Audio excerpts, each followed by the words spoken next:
Gênesis 19, versículo de número 24, diz assim a palavra do Senhor. Então o Senhor fez chover enxofre e fogo do Senhor desde os céus sobre Sodoma e Gomorra, e descobriu aquelas cidades e todas aquela campina e todos os moradores daquelas cidades e os que nascia da terra. E a mulher de Ló olhou para trás e ficou convertida numa estátua de sal. Eu vou repetir o 26. E a mulher de Ló olhou para trás e ficou convertida numa estátua de sal. Você tome o seu assento adorando ao nome do Senhor. Meus queridos irmãos,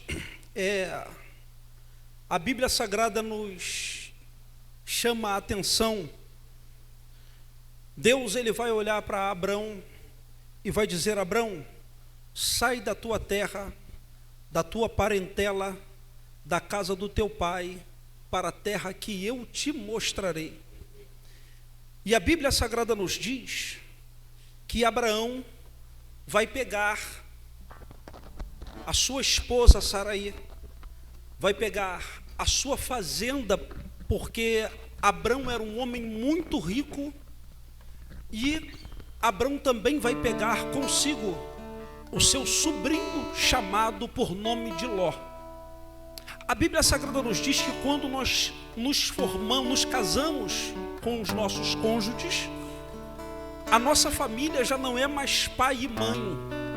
A nossa família é o nosso cônjuge, que depois será acrescentada pelos nossos filhos.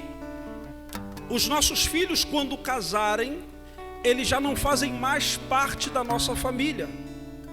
Os nossos filhos já vão formar uma outra família, e nós, apesar de sermos pais, nos tornamos parentes. Quando Deus chama Abraão para sair do meio da sua parentela, da casa do teu pai, da sua terra, para uma terra que Deus o mostraria, eu fiquei tentando imaginar qual foi a dificuldade de Abraão ouvir a voz de Deus, clara como água cristalina. Quando Deus chama Abraão, não foi como um profeta chega para nós e fala: olha, Deus está me mostrando isso ou aquilo, e talvez isso nem aconteça na tua vida. A voz de Deus para Abraão foi uma voz tão audível que o próprio Moisés entendeu o que ele escreve, que é: Abraão, sai do meio da tua parentela. Mas Abraão vai levar consigo o seu pai Terá, e também vai levar consigo o seu sobrinho chamado por nome de Ló. E a Bíblia Sagrada nos diz que eles vão para o desconhecido.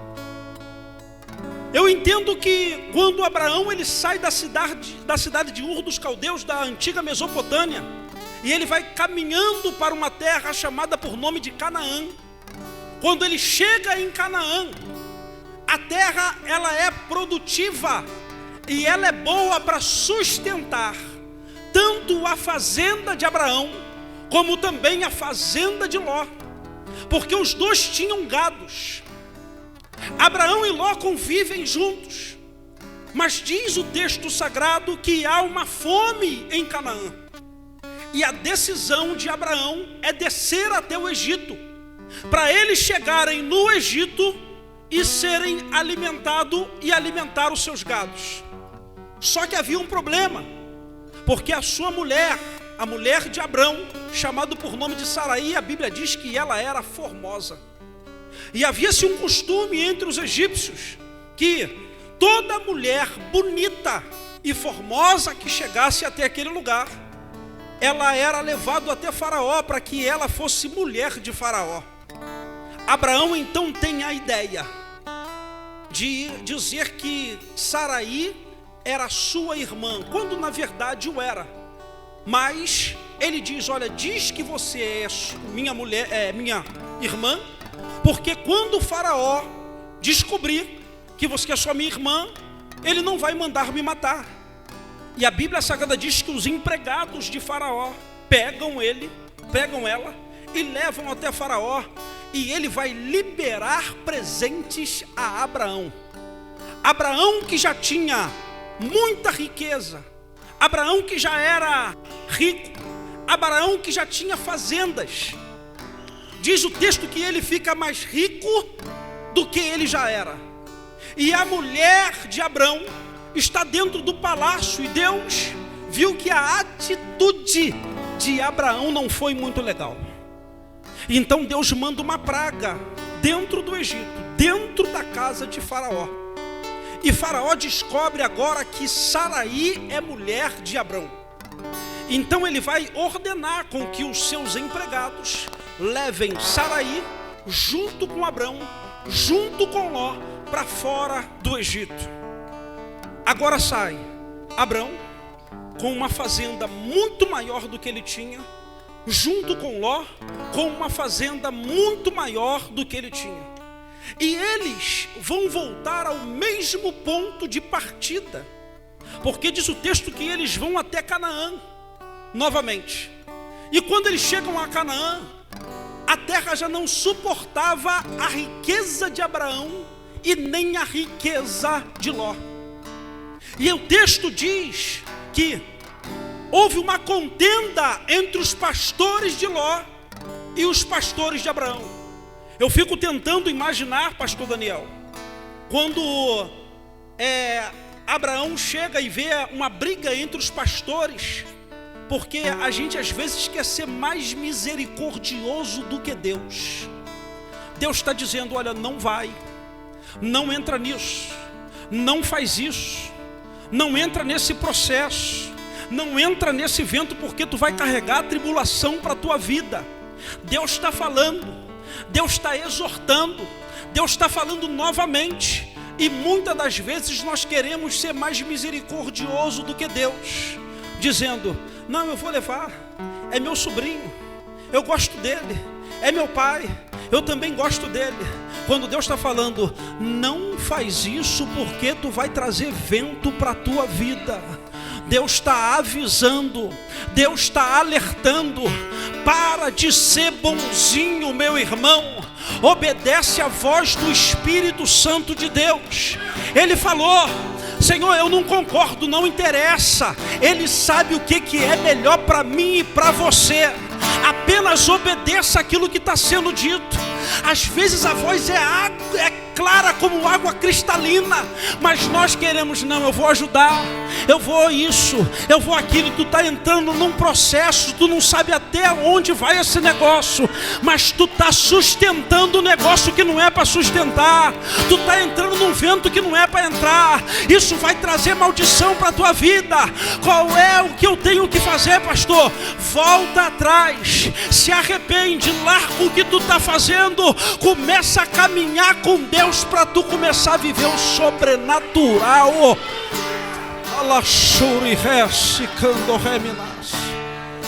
Está trazendo vento. A contenda aconteceu. E agora, pastor? Abraão.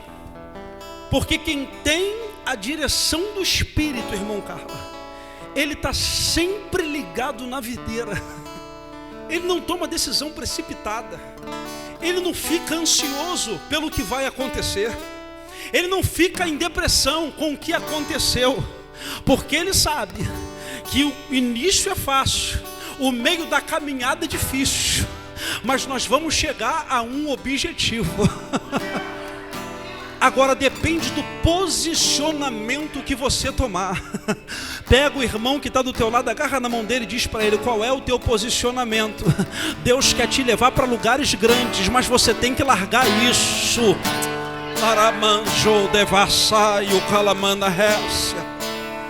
Olha só que história. Abraão, direcionado pelo Espírito, o que ele vai fazer? Ele vai chamar Ló e falar: Ló, olha, a convivência aqui já não está muito legal não. Vamos fazer o seguinte: vamos separar os nossos gados, vamos separar os nossos pastores. Escolhe o lugar que você vai. Olha toda essa terra. Aonde você escolher, se você for para a esquerda, eu vou para a direita. Se você for para a direita, eu vou para a esquerda. A Bíblia Sagrada nos diz que Ló levantou os olhos por si mesmo, e ele olha e ele vê as campinas do Jordão. Eita glória! A Bíblia Sagrada nos diz que as campinas do Jordão era como o jardim do Senhor. Um lugar extraordinário. Sabe o que tinha, irmão, no jardim do Senhor? Lá em Gênesis diz que o jardim do Senhor tinha ouro. O jardim do Senhor tinha pedras de sardônio. O jardim do Senhor tinha 4 rios que corriam e banhavam o jardim. O jardim do Senhor tinha a árvore da vida, mas o jardim do Senhor também tinha a árvore da ciência do bem e do mal. Quando Deus planta o jardim, Ele coloca essa árvore da ciência do bem e do mal no meio do jardim. E Ele vai construir o jardim. Quando Ele termina, Ele fala assim, ó, e Deus viu que era bom. Como é que uma árvore que está no meio do jardim do conhecimento do bem e do mal é boa? É porque Deus está dizendo, eu estou lhe dando a oportunidade do livre-arbítrio de você escolher se você quer ou você não quer andar comigo. Quando Ló, ele está na cidade de Canaã, que há uma contenda, que ele levanta os olhos, ele olha assim e fala, rapaz, que lugar lindo, tem ouro, tem sardônio, tem o rio que corre e banha esse jardim, tem um lugar maravilhoso, tem pasto para o meu gado, mas também lá tem a árvore da ciência do bem e do mal, não ela literalmente, mas um lugar que havia um lugar de maldição naquele lugar, que era a cidade de Sodoma e Gomorra. Nem tudo que os nossos olhos veem é bom. Quem olha com o olho natural, quando nós olhamos aqui para o céu, a primeira coisa que a gente vai ver são essas treliças verdes e o telhado. Mas quem olha com os olhos do céu, ele olha aqui, ele não está vendo o telhado, ele está vendo o céu por dentro, porque ele consegue ser envolvido e ver a graça de Deus se manifestando. Os homens, eles olham para o céu e eles olham e veem a lua, o sol, as estrelas, mas nós conseguimos ver o Senhor assentado em um alto e sublime trono, e os seus séquitos sendo derramados em nossas vidas. Quem não tem visão de Deus, ele olha sempre com o olhar da carne. Ele sempre olha e ele vê aquilo que é bom para os olhos. Eita, jardinzão, meu tio se lascou nessa. Meu tio, me dei bem nessa escolha. Vou meter o pé desse negócio aqui, irmão. Lá vai Ló, pega a sua esposa, as suas filhas, e mete o pé, irmão, para Sodoma e Gomorra. E a Bíblia diz que ele vai fazer uma tenda. Diga comigo, Ló levantou uma tenda em Sodoma e Gomorra. Quando Ló faz isso, se afasta de Abraão, a Bíblia diz que Deus então olha para Abraão, e olha a diferença, irmãos, de quem serve a Deus e quem não serve.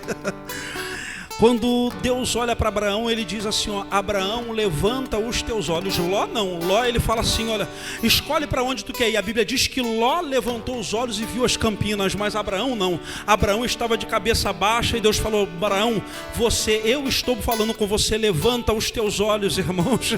Porque Deus, ele não fala com Ló. Ló toma a atitude de querer ir pelos olhos, mas Deus fala com Abraão, Abraão, levanta os teus olhos. Olha para o oriente, olha para o ocidente, olha para o norte, norte, olha para o sul, porque toda essa terra te darei a você e a tua descendência, irmãos. Quem tem olho de Deus, irmãos, ainda que as circunstâncias digam que não, o Senhor, Ele tem coisas extraordinárias.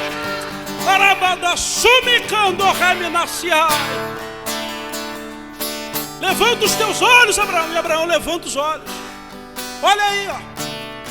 Mede a terra. E Abraão vai sair para poder medir a terra. E ele está andando. Está vendo, Abraão? Conseguiu contar? Não, Senhor, não consegui não. Pois é, esse será o tamanho da tua descendência. Se prepara, irmão, porque quando Deus abrir essas portas que tu está esperando, será o tamanho da tua descendência.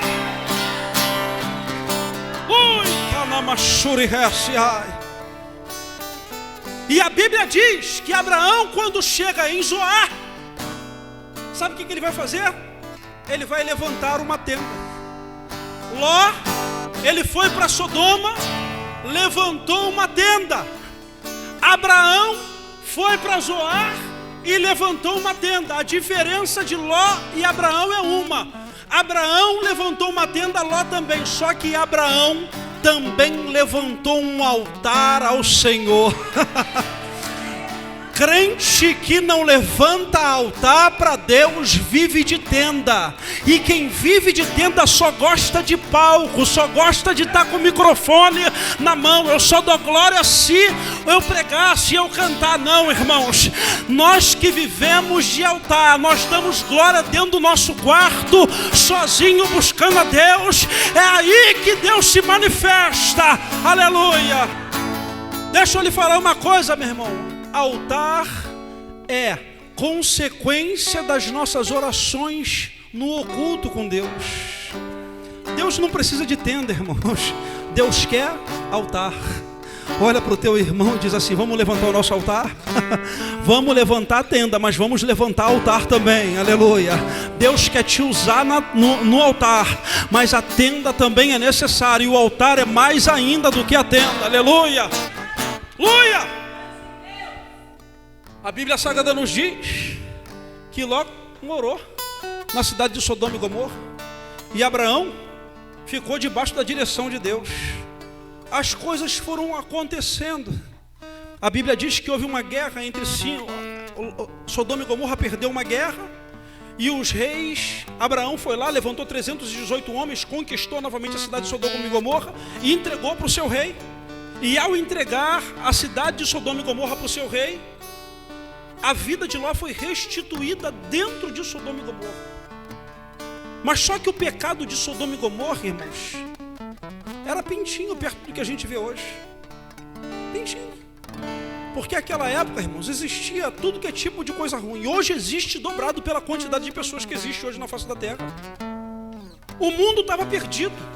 Assim como hoje, se a gente como igreja não tomar uma posição, irmã Lília, para fazer a obra de Deus, a igreja vai viver de aparência. Eu estava conversando ontem com o pastor Daniel e com o pastor Edson, lá na casa da irmã Emília, e eu dizia que a nossa vida ela não pode ser vivida de aparência, porque quem vive de aparência não tem altar, só tem tenda. Viver uma vida inconstante na presença de Deus é conversa fiada para boi dormir, irmãos.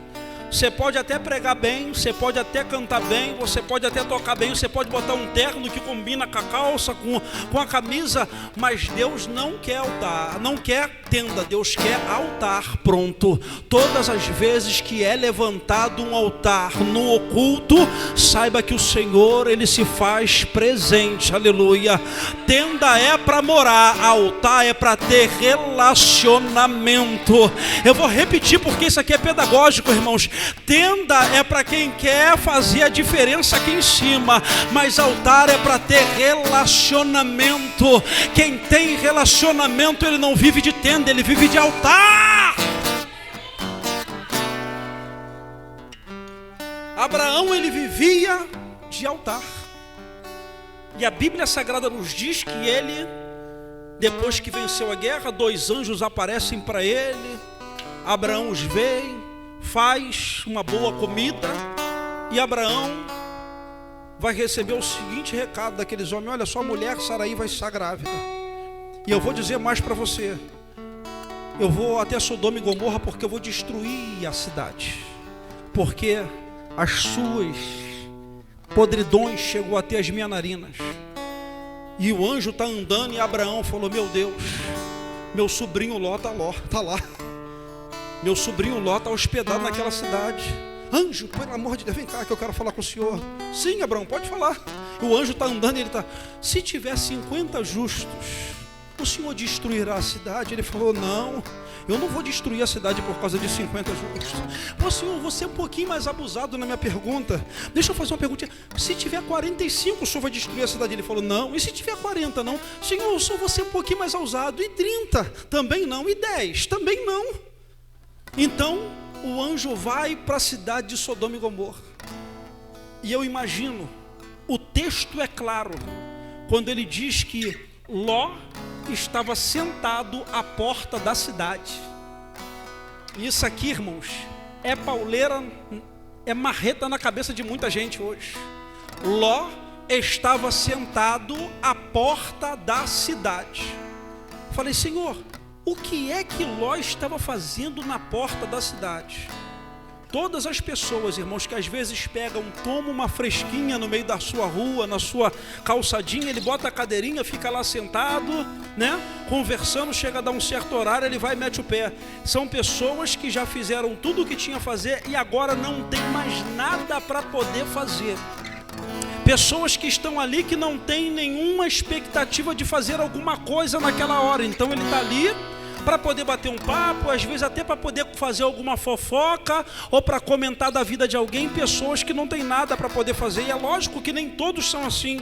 Tem pessoas que vão realmente para a beira da rua para poder ficar ali, para tomar uma água, para poder curtir, para poder tomar uma fresca. Beleza. Mas Ló na porta de Sodoma e Gomorra, o que esse homem está fazendo? O salmista do Salmo de número 1, ele diz assim: olha, bem-aventurado o varão que não se assenta na roda dos escarnecedores, nem se detém no caminho dos pecadores, antes tem o seu prazer na lei do Senhor. Tem alguns ambientes que nós estamos que nós não devemos permanecer. Tem alguns ambientes que a gente convive que a gente não deve continuar nele. A gente está vendo que a nossa vida está retrocedendo e a gente está continuando na mesma direção, sabendo que essa direção não é correta. A porta de Sodoma e Gomorra não é para quem anda com Deus. Porta de Sodoma e Gomorra é para gente que está afastada, que não quer compromisso com nada, mas o Espírito Santo de Deus te trouxe aqui nessa noite para te dizer: sai dessa porta, porque a cidade vai morrer. Se tu não sair, tu vai morrer junto com ela. Deus está te trazendo, dizendo: vem, meu filho, porque eu tenho lugares altos para poder te colocar.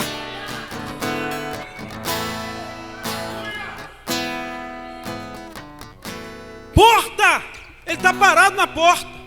Quando ele vê o anjo, ele fala: ih, babou, deu ruim o negócio, meu irmão. Sabe por que deu ruim? O anjo está vindo. Imagina se você que está sentado na porta da cidade, no meio daquelas conversas, aí vem o anjo do Senhor. Ele fala: ih, rapaz, o que eu aprendi com meu tio Abraão não foi nada disso. O que eu aprendi com meu tio Abraão era servir a Deus, era altar. E eu construí sua tenda. E quando ele está ali sentadinho, irmãos, quando ele dá de cara com os anjos, ele sai correndo e fala: ih, rapaz, deixa eu tentar disfarçar. Anjo do Senhor, entra na minha casa. Não fica na porta não, vem para dentro de casa. Querendo fugir, irmãos. Então ele pega atrás o anjo fala: não, rapaz, que negócio de entrar para dentro de casa? Vou ficar na cidade hoje. Vou passear aí à madrugada, aí ver como é que está esse negócio, que eu tenho um mistério para resolver. Ele ia destruir a cidade, eu tenho um mistério para resolver. Ele falou: não, a Bíblia diz que Ló, ele persuadiu os anjos a entrarem para dentro de casa. Entrou, fechou a porta, falou: graças a Deus eu estou livre. Mas, irmão, o diabo ele não desiste. Quando nós temos um projeto de Deus no nosso coração, Deus ele jamais desiste de nós. Quando Deus tem uma obra na nossa vida, tu pode tentar fugir para a esquerda, para a direita, para frente, para trás, para o oriente, para o ocidente, para o norte, para o sul. Deus ele vai atrás de você aonde você estiver, para ele cumprir o propósito dele na sua vida. Aleluia. Botou todo mundo para dentro da casa, ele fechou a porta e falou: estou livre daqui a pouco. Quem é? Somos nós, cidadãos da cidade de Sodoma e Gomorra. Quem é que vocês querem? Não, é que a gente viu um camarada, os dois camaradas entrar aí, traz ele para fora, que nós queremos ter relacionamentos com ele. Olha que coisa terrível, que ponto chegou aquela cidade. Ló falou: não, eles se insinuam a entrar. E você imagina, irmão, aquela fila do NPS, a fila do NPS, como é que é? É aquela fila, irmão, que 8 horas o NPS vai abrir. Aí tem aquela fila comprida, irmão, que dá a volta no quarteirão. Mas vai chegando 5 para as 8, irmão. Parece que vem aquela muvuca assim, ó, na porta, ó.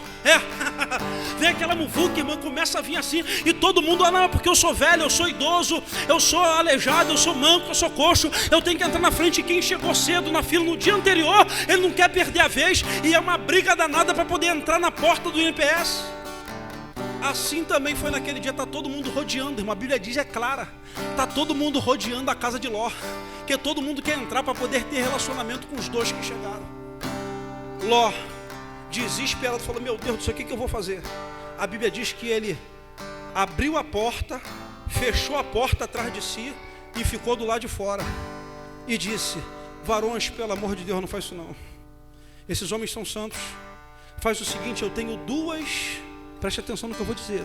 Eu tenho 2 filhas virgens. Eu vou entregar ela a vocês, mas libera eles que estão lá dentro. Eu fiquei me perguntando, eu falei: Senhor, o que faz um pai entregar 2 filhas virgens para poder fazer com que os anjos não tenham um relacionamento e aquelas pessoas entrem dentro da casa de Ló? Eu fiquei me perguntando isso, pastor Daniel. Que situação terrível que esse homem chegou. Sabe por quê, irmãos? Porque um abismo puxa o outro. Eu vou repetir, irmãos. Um abismo puxa o outro. Quando você levanta tendas e esquece de levantar altares, você se afasta de Deus. Quando você escolhe Sodoma e Gomorra, você se afasta de Deus. Quando você fica na porta da cidade, você se afasta de Deus. Quando você não permite com que as suas filhas sejam entregues, você se afasta de Deus. Mas a misericórdia de Deus é a causa de nós não sermos consumidos. Por isso que os anjos estavam lá e eles veem essa situação. E quando eles veem essa situação, eles vão dizer: ah, não, agora não. Eles levantam as suas mãos e todos ficam cegos. Ninguém enxerga mais nada, ninguém vê mais nada. E a Bíblia diz que Ló, quando entra para dentro da casa, ele vai dizer: olha, vamos fazer o seguinte, pega os teus filhos. E o que me chamou mais atenção e que me deixou mais desgastado e emocionado com isso, ele diz: olha, pega os seus genros. Essas meninas, elas tinham maridos ou namorados, e ele estava dando as suas filhas para os homens. Irmão, pelo amor de Deus, hoje é noite de restauração de vida. Não permita você chegar no fundo do poço para tomar um passo. Se Deus te trouxe aqui hoje, é porque Ele te ama, aleluia. Ele te ama, Ele te ama. Você não vai morrer nessa tempestade. Você não vai morrer nessa cidade. A Bíblia Sagrada nos diz que eles, após ficarem cegos, o anjo vai dizer: pega a tua família, pega na mão e sai daqui correndo. E quando eles pegam na mão um do outro, a Bíblia Sagrada diz que eles estão andando. O Ló ainda vai dizer: olha, já está clareando o dia. Será que o Senhor me permite a gente ir para aquela cidade lá? Porque o monte é muito longe, muito alto. A gente vai chegar lá, não vai dar tempo de correr. Então eles pegam e vão para a cidade. O anjo falou, tá bem, pode ir. Eles vão para aquela cidade. Quando eles chegam lá naquela cidade, que eles olham, o fogo do céu começa a descer para destruir Sodoma e Gomorra. Destrói o fogo, a fumaça começa a destruir aquele lugar. E a Bíblia Sagrada nos diz que a mulher de Ló, ela olha para trás. Fique de pé em nome de Jesus.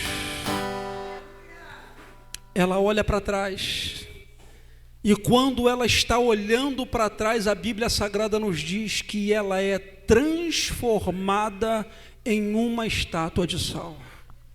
Sabe o que eu aprendo com isso, irmãos?